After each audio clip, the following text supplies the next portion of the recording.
నొప్పి తెలియకుండా వాత పెట్టడం అంటే ఇదేనేమో. మోడీ ప్రభుత్వం అదే విధానాన్ని అనుసరిస్తోంది.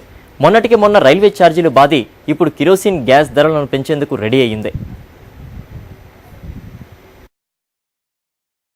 మరోసారి వంట గ్యాస్, కిరోసిన్ ధరలు పెంచేందుకు రెడీ అయింది ఎన్డీఏ సర్కార్. ఒక పక్క ద్రవ్యోల్బణాన్ని నియంత్రిస్తామంటూనే మరోవైపు జనం నెత్తిన ఫ్యూయల్ ఛార్జీల భారాన్ని పెడుతోంది.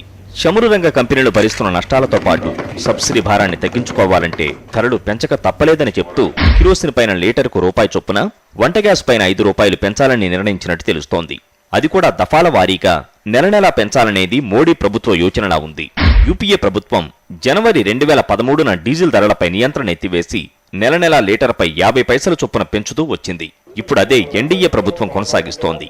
ఎలాంటి ధరలు పెంచమని ప్రధాని నరేంద్ర మోడీ చెబుతూనే రైల్వే ఛార్జీల మోత మోగించారు. 14.2% ధరలు పెంచారు.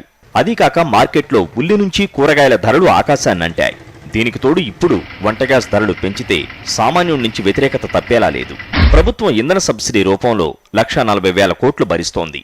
వంట గ్యాస్, కిరోసిన్ ధరలు పెంచడం వలన ప్రస్తుతం పెంపు ప్రకారం 3,500 కోట్ల వరకు భారం తగ్గుతుందని భావిస్తోంది. ఇప్పటికే ఇరాకు యుద్ధం దెబ్బకి బ్యారెల్ ముడి చమురు ధర $115కు చేరింది. ఇది కొంత పెరిగితే పెట్రోల్, డీజిల్ ధరలను కూడా పెంచే ప్రమాదం ఉంది. చూడాలి మరి ప్రధాని నరేంద్ర మోడీ ఏ విధంగా స్పందిస్తారు. రాజ్ కుమార్, బిజినెస్ కరెస్పాండెంట్, సాక్షి న్యూస్, హైదరాబాద్.